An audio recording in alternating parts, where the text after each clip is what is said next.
Welcome back to the next episode of the Ecom Growth Show. I'm your host, Dane, and founder of Ecom Triage. And with me, I've got a buddy of mine who, let's see, 3 years now, Ali? At least, man. At Yeah, least. 3 years feels like a decade, though. I know. It does feel like a decade. It's tough to be friends with you, man. Gotcha. I think everyone says that in some shape or form. And normally it's sarcastically. The ones that say it with pure intent, I'm always like, "What did I do to you?" Yeah, I know. But He'll I feel never like the tell you. ecom industry as a whole, though, man. It's and even especially Amazon, right? We all know each other in some shape or form. We've all gone through it together. 3 years, even as like a brand owner, or even an agency, 3 years feels like a decade, Yeah, either which way. yeah. And I'm 6 months in, and it feels like a long time. yeah, 6 months. And how's it going? Yeah, it's going well. I just want to be doing more.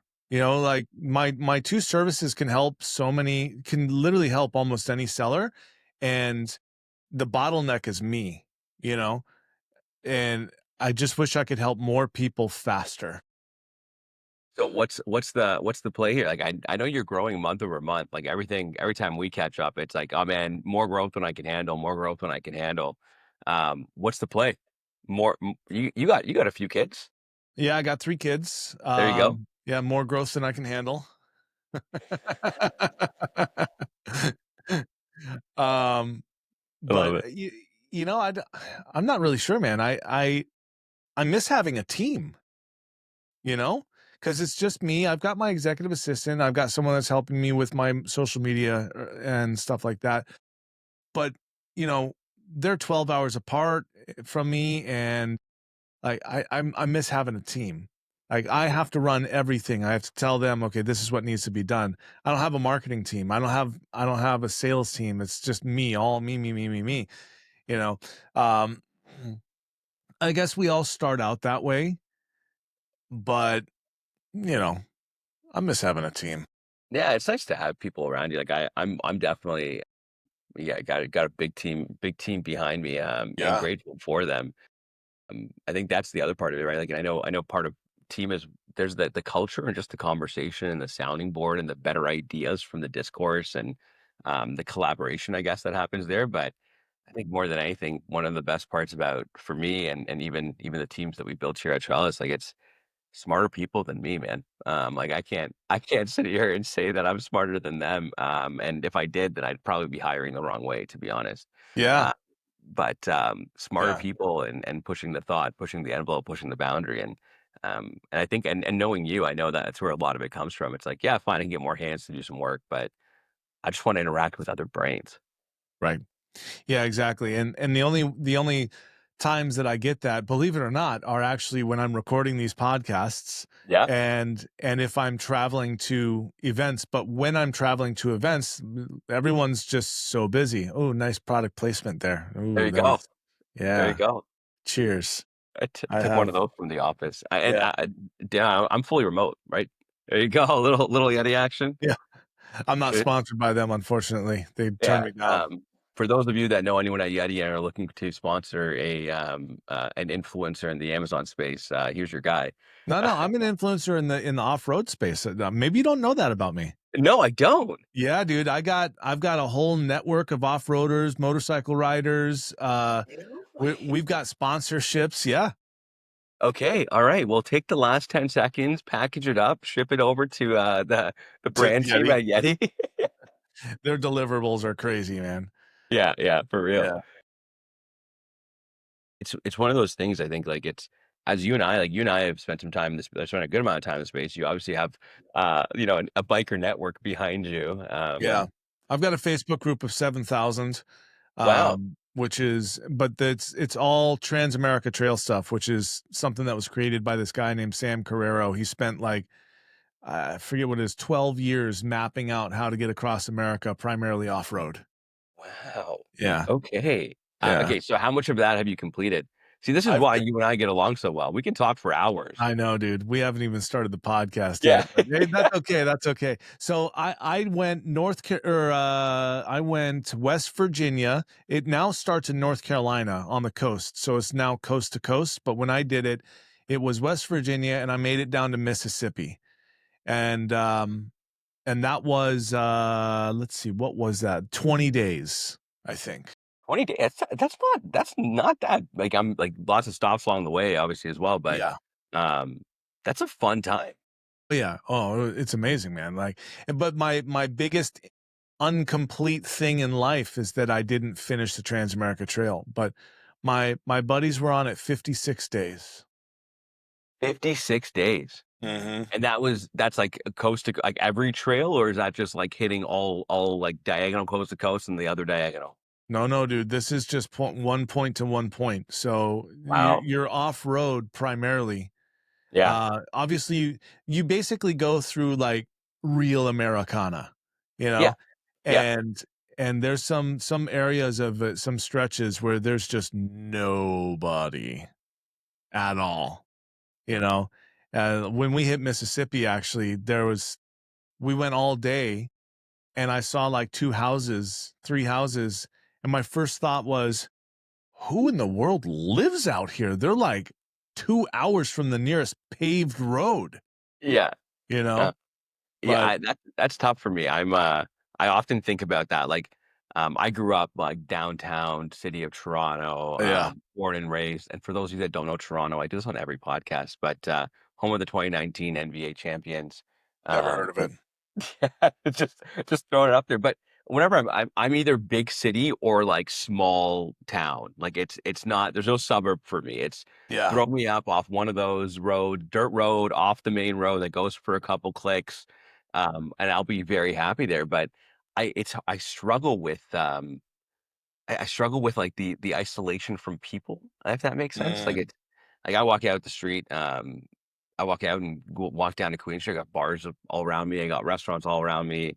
yeah. 3 grocery stores in a 10-minute walk. Right? Like it's, I struggle with that. Like, how do you? I don't know. Yeah, Maybe man. it's I mean, look, there's pros and cons to both lifestyles, you know? Um, I've always grown up in big cities as well. So I grew up in Orange County, yeah. and actually where I live now, which is Safety Harbor, Florida, is the smallest city I've ever that's the smallest town place I've ever lived. Well, with the exception of, well, Salida, Colorado. I lived there for a little while. I Another thing. I was a bit of a lumberjack for a little while. I actually chopped down trees, cut them up into firewood, and sold them. Okay. Okay. And did you sell them on Amazon after? No, no, you can't do live wood on Amazon. Oh, man, that's a myth. Bugs and stuff like that, you know? You would think a platform, that takes its name from a rainforest, which is a bunch of trees, would allow you to sell.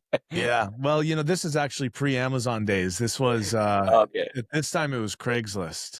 They still super popular. It's still the place to sell. I think Facebook Marketplace has taken over for that. It has, but their search algorithms are absolute horse Horrendous. garbage. Yeah. It's Horrendous. horrible. All Horrendous. right, Ollie, what do you say we actually get in the podcast? Almost 10 minutes in, we literally haven't said anything at all. But you know what? Too bad for the listeners. Yeah, yeah, they're along for the ride. Yep. All right, sweet. So I'm gonna rapid fire. Actually, you know what? Give us a little bit of an intro. Who are you? What do you do? And what is Trellis and all that stuff? Yeah, absolutely. So, my name is Ali Babul. I am the chief evangelist at a company called Trellis. At this point, I think everyone's actually heard of it, which is really nice. But Trellis helps brands, whether it be your mid market, your enterprise, your emerging, and agencies and accelerators, and everyone in between, to optimize against the 4 Ps, and what we call your ads, your content, your placement, sorry, your promotion, your pricing. And so, whether it be from a full funnel advertising approach or dynamic pricing, or AMC or DSP, being able to plan, analyze, and action, all aspects of your go to market and your demand gen, on marketplaces like Amazon and Walmart within one place. Cool. Love it. All right, sweet. So I've got 4 questions I'm going to ask you. Okay. We're going to kind of rapid fire this. And for those of you listening, I'm going to try to keep this to 20, somewhere between 20 and 30 minutes, since we made you sit through 10 minutes of tomfoolery here. Ollie foolery. Yeah. Uh, all right. So my first question is this, and if we need just Ollie, if we need more time to go deeper into this, like let's take it. We've got time. we're going to be talking about LTV and CAC. So Mhm. let me start off by defining, for anyone that doesn't know this, LTV is lifetime value. So how much is a customer worth to you? And CAC is customer acquisition cost. How much does it cost you to get that customer? So if you're selling a product, let's say like a supplement, or actually here, perfect example, Tabasco. If you're selling Tabasco, you only you and this is $5. You could spend $15 to acquire the customer for Tabasco because you know they're going to buy it 50 times because you know your LTV, right? So my LTV, or let's just call it 10 times. It's $5. You know what? You're going to make 50 bucks on me. So you can spend 10 or 15 to acquire me as a customer and you know you're going to make a profit. So But that's what we're going to be talking about right now. And so Ali, my first question is why should brands that are selling on Amazon care about LTV and CAC? I kind of explained it, but I want to hear it from you. yeah, I think a lot of them don't. I think we all get tied up in the ACOS metric, and we talk about that a lot. We think about that a lot. We plan against that a lot. Where it's a good metric for ad efficiency. No one's going to dispute that. It is the metric for ad efficiency. But LTV is and again, when we look at the evolution of where e-com has gone and Amazon and marketplace as a whole, shifting towards what we all actually want, and we all want to shift towards is getting new customers. When someone says growth, when someone says I'm trying to grow, or I want to figure out how to go to that next level for my brand. When we start thinking about lifetime value, customer acquisition costs, and those two key KPIs, you start shifting away from acquiring or really buying a sale, right? That's really what the ACOS metric will help you do, is figure out, can I buy that sale, towards understanding and thinking about, can I acquire customers? Can I acquire good customers for me? Am I acquiring customers who will spend and continue to spend across my brand and catalog? And can I acquire them in a cost-effective way, in a cost-effective manner, right? And so ACOS becomes a calculation underneath your customer acquisition cost. It becomes a part of that, right? And so when you shift into this world, you start thinking about and you start thinking about saying that, well, if I do know what my LTV is and I can figure out what that is, and we'll talk about that in a bit, I imagine, and I know what my customer acquisition cost is, we start living in a world to say, okay, well, every time I make a sale, right, every time I acquire a new customer, I can start forecasting and planning and even thinking about, well, that customer will then spend, in the Tabasco example, they'll spend 50 to, what was it, 100 times five. $50. Yeah, they'll buy it 10 times. They'll buy 10 times, right? They'll spend $50 with me. And so then how much is that customer worth for me, right? Now I have my customer acquisition cost. They're going to spend 50 with me. I'm willing to spend 15 on this. Now, how does that 15 translate, and the number of customers I'm going to get, and how does that translate into your ad budget, into all of those campaigns around that as well? And so you start shifting your mindset a little bit more towards acquiring customers in a cost-effective clip that will spend the most amount of money with you over time, because that's all we want. That's all we're looking for. And any goal or objective or strategy that you show me, and I challenge every brand. I'm like, "Dad, tell me a strategy. Show me a strategy I've never seen before." Right? And one that the platform and Charles can't enable, and haven't got there yet. But they all come back down to the same thing. It's either acquiring new to brand customers, right? Increasing my purchase or my repeat purchase rate, and increasing my AOV. Doesn't matter what industry you're in, doesn't matter if you're a brand or you sell, I don't know, what bike parts, or you're a business, or even your own business or my business. Those are all things we care about. Yeah. And AOV, for those that are unaware of the technical acronyms, it's average order value. So how much is the total worth? What's the total worth of an order that's being uh, done? Yeah, think about So your if you, basket size. what's that? Your basket size, right? Yeah, Right. And so it's if you take that analogy of being in a grocery store, and a retail store, or your local Walmart or Sam's Club or whatnot, it's how many things do you actually have in your cart, yeah, right? exactly. From that one brand, right? Right. So Yep. So if you sell Tabasco, you can sell Tabasco and sell Tabasco flavored popcorn and increase that average order that's it, value. right? So it's when you add products, and even when you start thinking about that, it's that, what are the complementary products that exist? What are the things that I can package, that if someone bought Tabasco, will they buy the Tabasco popcorn? And being able to say, well, let's try that, right? Let's target those people. Let's get in front of the people who bought that before, and that's where it starts really becoming important to saying, okay, well, understanding what is the product journey that a customer takes with you within your catalog. What's the one that they buy to enter your catalog, and what's the one, and that could be different than the one that they buy that actually ties and gives you the most amount of growth around your catalog too, right? And so when we look at LTV, when we look at CAC, the biggest part we're trying to see is, and looking at your product count as a whole, is we're looking for something that's like that has a product that has a halo rank. And what I mean by that is the number one product in your catalog that drives the most amount of repeat sales across the rest of your catalog. That's the one that people come in with. That's the one that actually you want people to come into, Mhm. because then you know that if they buy this, it'll actually go everywhere else too. They'll spend more everywhere else, right? And that's the one we actually want to acquire customers on, more than anything. And so Halo rank and your Halo ASIN becomes really, really, really imperative. And again, Halo being and Halo rank being the number one product that drives the most amount of sales across your catalog, not ads, not organic, all of it together. What do they buy first that then they spend the most with you after? Yeah. Like it. So that's where someone could heavily leverage virtual bundles, right? As you were explaining that, I was thinking of the days of eBay when you go on eBay to buy a, call it a GoPro, right?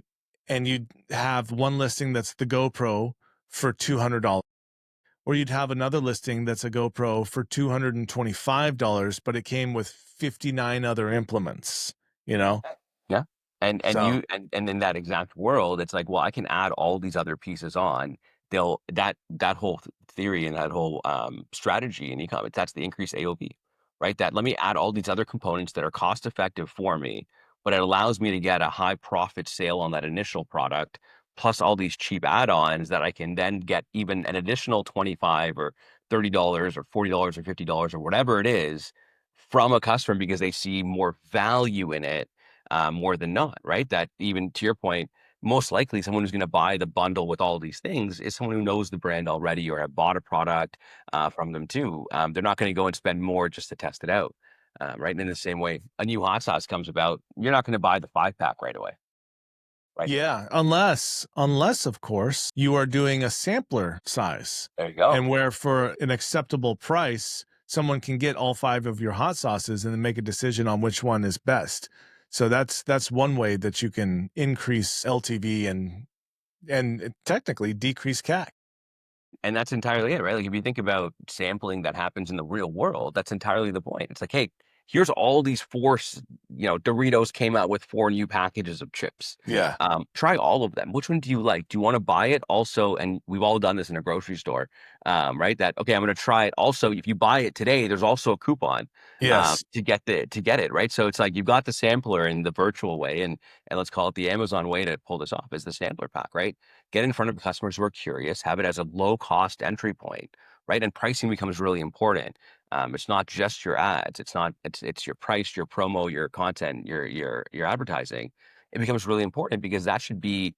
I don't want to make money off that. I want to get that in front of people, and I back the fact that my product is awesome, which most sellers do and most brands do. If I know if I get this in front of people, then I'll actually be able to get them to buy, the larger one or an individual one or whatnot, but I'm able to cover all the various taste profiles or the personal nuances that are supported within there. And so it's it's what we see in stores, and like a lot of what we're talking about, like LTV, customer acquisition cost, all these things are not new. It's oftentimes that are new for people or for brands that sell on Amazon, for agencies, but traditional retail, all these things have been going on for ages. All these things have been happening for ages. It's more about now saying, what are the tried and tested and true strategies that have played out in offline world, that we have all the data on. We know how it shook out. I think a lot of people have taken a marketing 101 course that was based off of theories from like 60s, 70s, and 80s. Right? We know it played out there. It's more about starting to apply these in the e-com space, starting to apply these for your brand on Amazon as well. And so, A uh, lot of those basics are still 100% legit today. They just need to be augmented into what today's technology is for implementing that thing. exactly. And Yeah. and so. And I think that shift's happening, right? Like if we look at the last however many years on Amazon, I think what 10 plus at this point, where it started with only sponsored products and it was kind of like the gold rush, right? You could sell anything. You could put anything on there. You didn't need to advertise. I Right. And mean, if you before, yeah, when ads first came out, I didn't advertise. I was like, why would I pay for the traffic I'm already getting? Yeah, and it doesn't make any sense, right? It's like, okay, why would I do that? And then started getting more competitive, and now there's new ad placement types. There's you got your sponsored product, your brand video, your display. Throw on your off Amazon properties there too, right? Like your DSP, and I can hit anywhere, anyone, anywhere on the internet. Now you've Um, got AMC as well, and I don't right? even know what Amazon Marketing Cloud is. Well, it's a good question. But you have all these things, and so it's like, okay, now I need and more than anything, 8 out of I think it's 4 out of 5 sales happen on the first page, right? Yeah. And if not, I think it's 3 out of 5 happen in the top 2 rows. In that top 2 row, you've seen 5 ads, right? Like your sponsored product, sponsored brand. Like it's all pay to play. If in the absence of advertising, you can't actually grow in the way that you want to. Yeah, Um, I can attest to that because I actually don't run ads. and how you growing? Static. Okay. Yeah. And so are you It flatlining or are you declining or No, it's there's growth, but I mean, I've been selling this product for a decade almost on Amazon, and there's brand search. So the marketing happens outside of Amazon, but the conversions happen inside of Amazon. And this is a brand that I have exclusivity to, direct with the manufacturer. It's their brand. It's in the supplement space, and it's in multivitamins. It's like one of the craziest spaces to be in, but I don't have to advertise to make my sales. Now, if I wanted to grow the brand, yeah, I'd have to put in $1 million a year budget if I really wanted to grow it. and supplements aren't a cheap space to compete in by any means, Yeah. from a CPC standpoint. But let me ask you this, how much if you were to search your brand, You'd not find it. You wouldn't find it. No. how many competitors are actually running on that search term? I don't know. Let's find out. Good Yeah. question. Because All right. then all that I hear from that is, 1, if I can't find it, I need to work on my SEO. Yeah. But the second part of that is I'm gonna assume that there are competitors, considering that you haven't gone down. I'm gonna assume because every supplement category has a significant amount of competitors, that our people are recognizing your branded search term and actually running ads on it, and I make that bet. Yeah. So we've got GNC, There you go. um, Universal, AG1, Core. Oh no, that's not an ad. Yeah, let's see. So then what becomes interesting now is how many people who are searching for my own brand and your own brand, how many of those people are actually getting pulled away by competitors? Yeah, it's true. I mean, that I don't know the answer to, but but I do find it interesting that GNC is the top one bidding on my brand.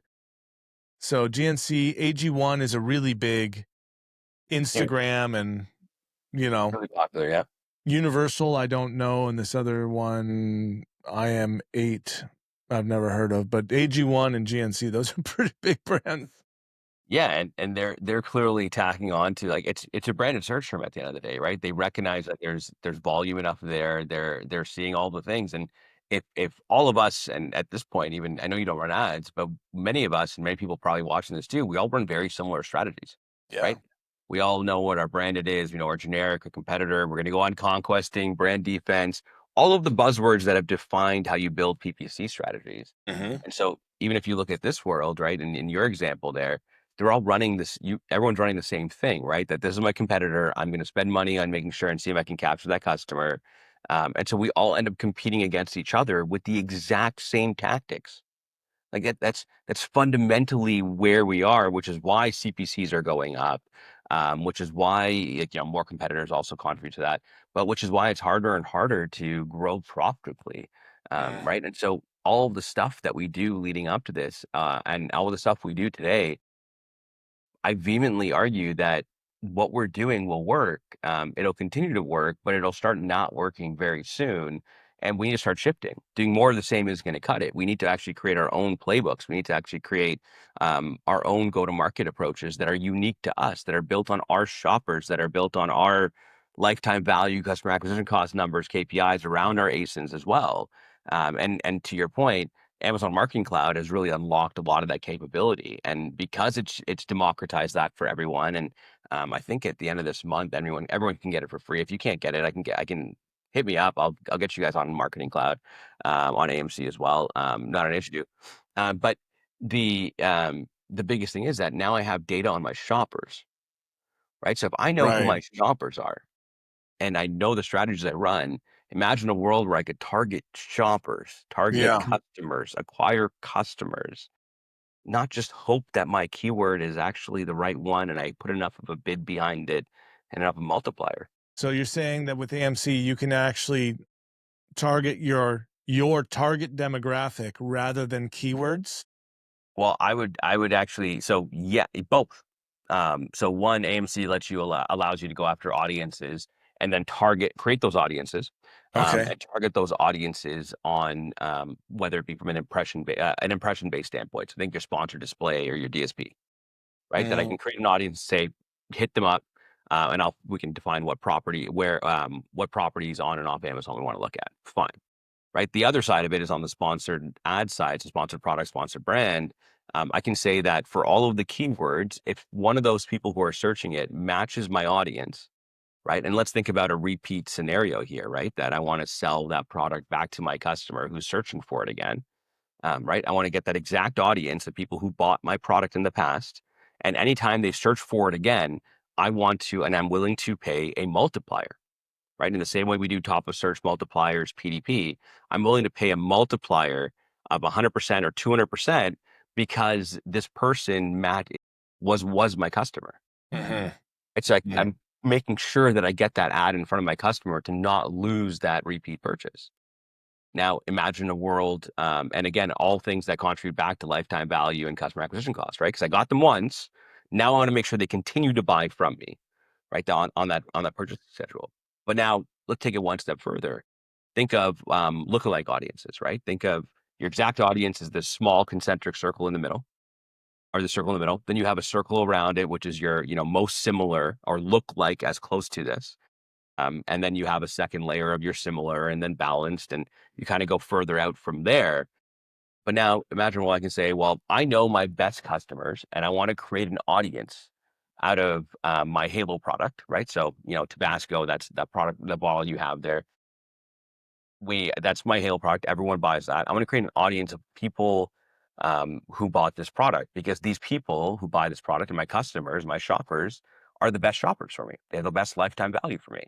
So I'm going to create an audience of that, people who've purchased, and I'm going to tell Amazon and AMC specifically that I want to make that a most similar audience, right? So let's go two rings out, or rather a similar audience. So two rings out from that exact. So people who look like that. And every time one of those people, and couple that with my sponsored product ad, let's go with hot sauce. I'm going super broad here. So we have super expensive, low intent. Anytime someone who matches this circle here of my audience, of people who look like my best customers, spend more money to show them the ad, right? And even more tangibly, Mm. think of window shopping. Think of when I'm walking by a retailer. Imagine the only time that the window actually opens, or the shutter opens up on that window, is when it's someone who's likely to buy, right? And that's what we're trying to do. And that's the whole idea, where I can do that now. And I can target my shoppers. I can in turn get customers who are better customers for me, and decrease my customer acquisition cost along the way, right? Because it's like I only want to show it to people who are most likely to buy and match that of my existing customers, my best customers. And Makes so sense. it works really, really well. Awesome. Well, dude, this has been really awesome. Since we're at the half hour mark, let me rapid fire the last three questions. All right. So next up is, what are some of the most overlooked ways to influence LTV on Amazon? Yeah, I think knowing and understanding your Halo ASIN, right? That's going to allow you to use that as your go-to-market ASIN, right? That I can go out there, and I know what people are buying. I know that anyone who buys this ASIN of mine is going to have the highest LTV. let's look at that and use that to be able to go out, go to market and acquire all your customers from, right? And so that's going to be one of your biggest ways.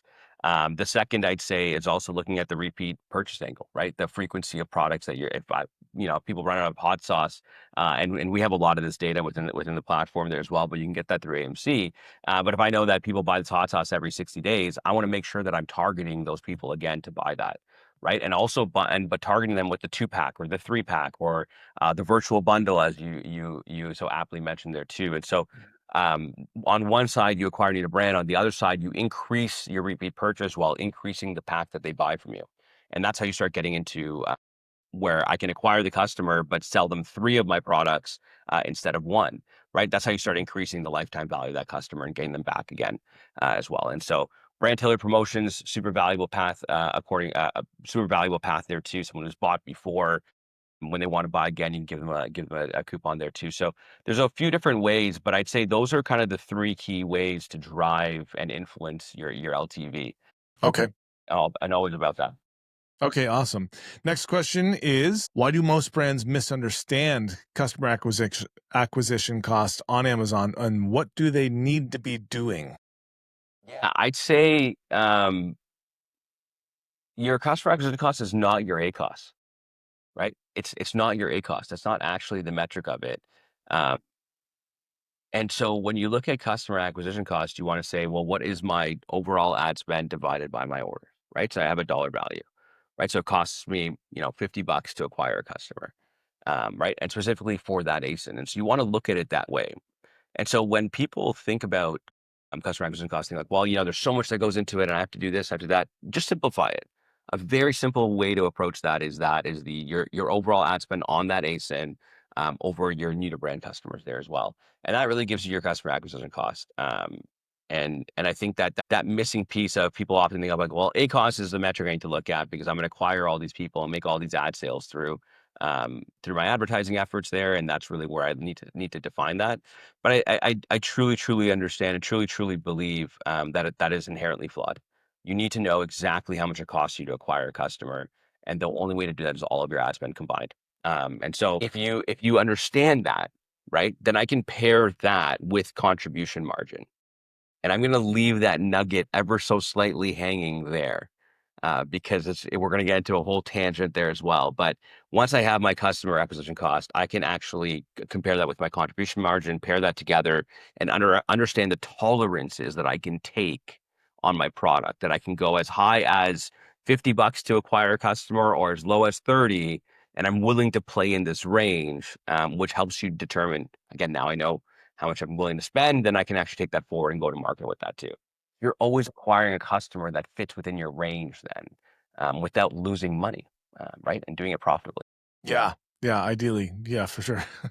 So the last question is if a brand wants to improve their LTV and CAC ratio, LTV to CAC ratio, which is lifetime value to customer acquisition cost, where should they start? And actually, before we go into, no, you know what? That's fine. Let's not go into like, hey, you should have a 9-to-1, 12-to-1, blah, blah, blah, blah. Let's just go into that. Where are they going to start? Yeah. And when it comes down to the ratio, every brand is going to be a little bit different. There Of isn't course. I call that the golden ratio, but what those numbers are for you allow you to understand how your product's performing. Whether it's and again, the ratio, if I spend $1 to acquire a customer, and it's a 3-to-1 ratio, for example, that means that I'm getting $3 in lifetime value in return, right? So it starts giving you formulas or ways to formulaically think about your growth. That if I put more money into my acquisition cost, Nice right? word. Uh, Formulaically. yeah, it's like there's a word for this. Uh, but if I put more money in there, then I'll in turn, what's the output that I'm going to get, right? So, when it comes to where to start, AMC is going to be pivotal there. And looking at not only just your ads data, but your organic as well. You want to group all these things together. Yeah. That actually, to go over that a little bit, that is an overlay metric that was discovered uh at Managed by Stats a long time ago. Is that one thing that I discovered is that your organic units, the rise and fall roughly approximate the PPC units.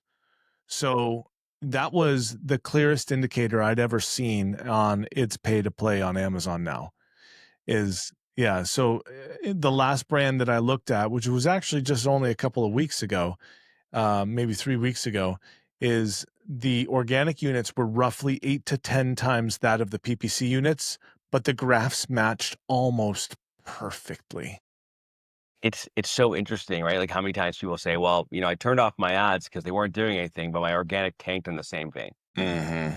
Right? There is a component here, and that's part of what AMC will unlock for you is really your path to purchase as well, right? That how are you right now we look at last touch attribution, right? And what I mean is that if campaign A is actually if there is conversion on that, we evaluate the efficacy and the success of campaign A based on conversions.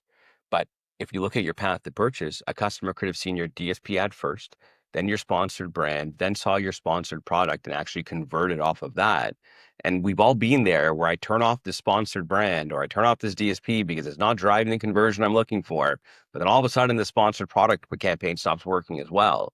And so there is a journey that people take. It is a multi-touch point. They see multiple ads, hence being able to control your frequencies with DSP and understanding what that is. And so um, you can't AMC will help you unlock what is that path to purchase, what ads are they seeing, and what is the steps that they're taking, and what is the multi-level or multi-threaded relationship between all of these ads on this specific ASIN that drive to your conversion point. Mm. And so to bring that even back to the higher level here, where do you start, right? Because this is going to be a little bit later on, and I think actually looking at this from the beginning will become a clear for some people.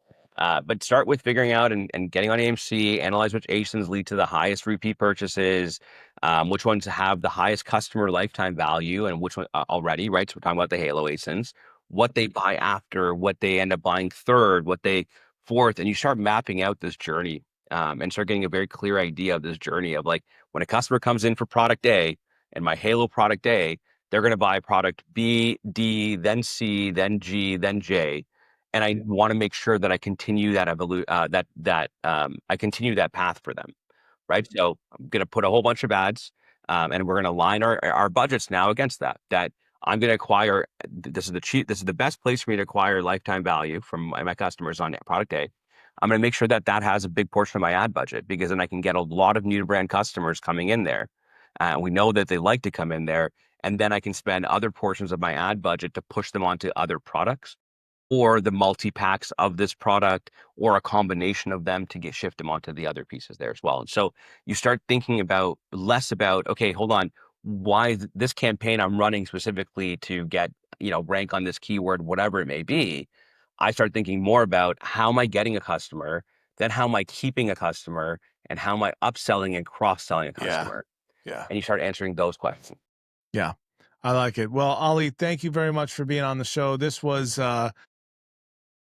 I whoever's listening to this, you better listen to the whole thing. I'll just put it to you that way. It was rapid. You can skip the first 8 minutes if you want. The values after that. Yeah. But thanks for being on, dude. And anyone that wants to reach out to Ali, if you're not currently on Amazon's marketing cloud and you need to be or you want to be, reach out to Ali. He can help you. So that's Trellis. What's the website, Ali? Yeah, gotrellis.com, GOTRELLIS.com. If you want to hit me up, it's Ali at gotrellis.com. So ALI at gotrellis.com. Find me on LinkedIn. That's where a lot of people tend to find me. And to be honest, I find myself. But either which way, hit me up. Always happy to help. And if you just want to understand what your lifetime value is, what is your customer acquisition cost, which products are driving all this, and you don't know the answer to that question, I got you. I'll help you out with that as well, and Cool. make sure you get that clarity. All right. Thanks, dude. I'll see you soon. Thanks, man. All Always right. fun. See ya.